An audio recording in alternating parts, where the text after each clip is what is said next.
Oke, bismillahirrahmanirrahim. Assalamualaikum warahmatullahi wabarakatuh. Perkenalkan, nama saya Ahmad Zafar Febrian dengan NIM 3 digit NIM terakhir saya yaitu 068. Pada video kali ini saya akan menjelaskan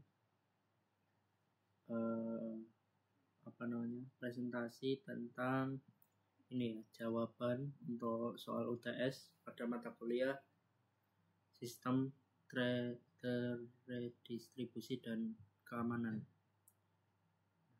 Oke, seperti misalnya sebelum itu ini ada syaratnya ya, itu demi Allah bahwa saya mengerjakan sendiri dengan jujur dan tidak menyontek teman saya. Oke. Setelah itu kita akan langsung ke soalnya. Yang pertama, jelaskan pengertian dari sistem terdistribusi dan berikan contohnya. Setelah itu, sebut dan jelaskan tentang karakteristik sistem terdistribusi.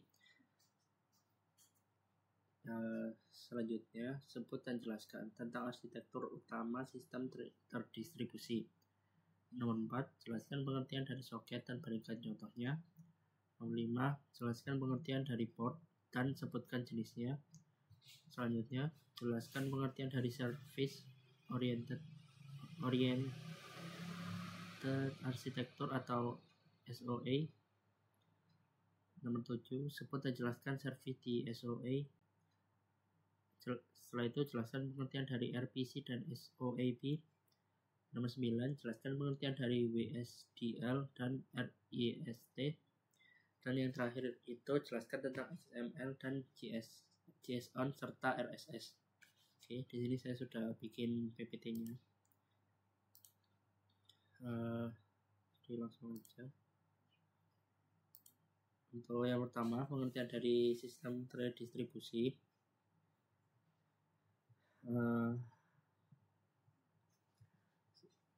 Sistem terdistribusi adalah kumpulan komputer atau entitas yang saling berkomunikasi dan bekerja sama untuk mencapai tujuan bersama. Transparansi merupakan sumber daya tampak sebagai satu kesatuan bagi penggunanya. Sistem terdistribusi adalah sekumpulan komputer atau proses yang terhubung melalui jaringan dan bekerja sama untuk menyediakan layanan atau menyelesaikan tugas seolah-olah merupakan sebuah sistem yang tunggal. Keuntungannya termasuk skalabilitas, ketersediaan, dan pemrosesan paralel. Contoh nyata yaitu layanan penyimpanan cloud yang mereplikasi data di beberapa server, sehingga pengguna dapat merasakan layanan yang lebih konsisten. Oke. Ini karakteristik sistem terdistribusi. Karakter utamanya yaitu yang pertama, resource sharing, yaitu node-node dalam sistem berbagi sumber daya seperti data dan layanan. Kedua, concurrency, sistem dapat memproses banyak permintaan secara bersamaan. Untuk yang ketiga, scalability, yaitu sistem mampu bertambah atau berkurang kapasitasnya sesuai dengan kebutuhan. Yang keempat, fault tolerance, yaitu penggunaan replikasi agar layanan tetap berjalan saat sebagian node-nya gagal. Dan yang terakhir, transparansi, yaitu pengguna tidak perlu tahu di mana data disimpan atau bagaimana replikasinya dilakukan. Untuk yang selanjutnya, arsitektur utama sistem terdistribusi. Ada beberapa arsitektur umum, yaitu yang pertama ada client server, model request atau responnya yang klasik, P2P atau peer-to-peer, semua node berperan setara. Contohnya adalah torrent. Data centric, di mana data disimpan di pusat atau repository bersama. Layered atau middleware, ada lapisan yang menyamarkan antarmuka atau interface antara aplikasi dan layanan jaringan. Dan yang terakhir itu yang terakhir ya. Untuk pemilihan arsitektur tergantung kebutuhan skalabilitas, latensi, dan toleransi kegagalan. Atau yang kedua, ini ada soket, pengertian dan contohnya. Soket merupakan abstraksi endpoint komunikasi pada jaringan. Biasanya berupa kombinasi alamat IP dan nomor port yang dipakai oleh aplikasi untuk saling bertukar data.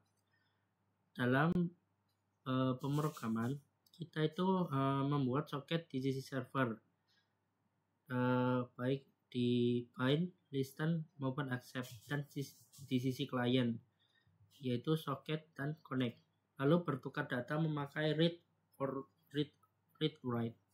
Contoh aplikatifnya yaitu web server yang melayani permintaan HTTP lewat soket TCP.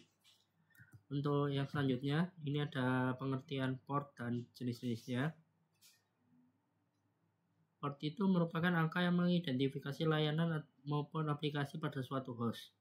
Ada port well known, misalnya 80 untuk HTTP, registered untuk aplikasi khusus, dan dynamic atau ephemeral yang biasanya dipakai klien dapat dynamic atau ephemeral yang biasanya dipakai klien saat membuat koneksi keluar. Port sangat penting untuk routing lalu lintas ke aplikasi yang tepat. Selanjutnya, SOA pengertiannya merupakan pendekatan arsitektur di mana fungsionalitas sistem dipecah menjadi layanan-layanan independen yang berkomunikasi lewat antarmuka yang jelas. Layanan ini bisa dipanggil oleh aplikasi lain menggunakan protokol jaringan, menggunakan reuse dan interoperabilitas di lingkungan enterprise. Untuk service pada SOA ada komponen SOA, yaitu service provider yang menerbitkan layanan, service consumer yang memanggil layanan tersebut, dan sering ada service registry untuk menemukan layanan. Di arsitektur skala besar biasanya ada ISP yang membantu orkestrasi, transformasi pesan, dan routing. Terus yang selanjutnya ada RPC dan SOAP. RPC itu memungkinkan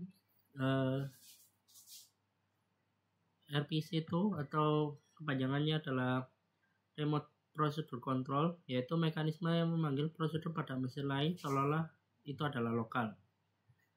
Selain itu RPC memungkinkan suatu program memanggil ini sudah dijelasin ya.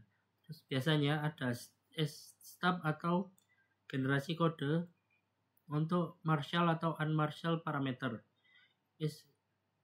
OAP adalah protokol berbasis XML yang banyak dipakai untuk web service berorientasi enterprise.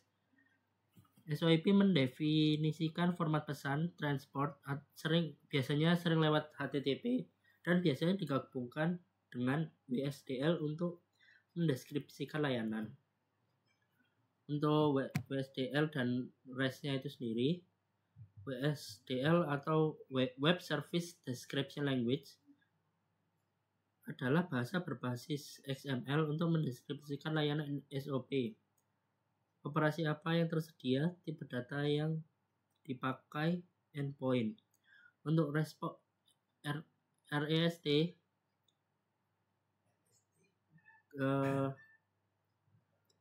bukan protokol formal seperti SOAP, melainkan gaya arsitektur yang memanfaatkan memanfaatkan HTTP verbs dan sumber daya atau resource. REST umumnya menggunakan format data jaringan seperti JSON sehingga lebih sederhana dan populer untuk web APIs. Terus ada XML, JSON, dan RSS. Untuk XML tadi itu bahasa markup yang kaya fitur dan banyak dipakai untuk sistem yang butuh skema atau validasi formal. untuk JSON, lebih ringkas dan populer untuk RESTful APIs karena kemudahan parsing di web. Untuk RSS sendiri merupakan format feed yang berbasis XML untuk menyebarkan update konten seperti artikel maupun berita. Untuk yang sebelum saya akhiri, saya akan meringkas semua materi yang saya sampaikan tadi. Singkatnya, sistem terdistribusi memungkinkan kerjasama antar mesin untuk layanan yang scalable dan tahan gagal. Arsitektur dan protokol yang dipilih, misalnya seperti socket untuk komunikasi real-time, REST atau JSON untuk web API, maupun SOP atau WSDL untuk integrasi enterprise, bergantung pada kebutuhan fungsional dan non-fungsionalnya. Oke, sekian dari saya.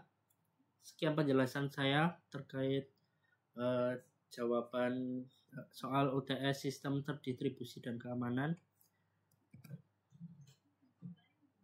Apabila ada salah kata, mohon maaf. Sekian, terima kasih. Wassalamualaikum warahmatullahi wabarakatuh.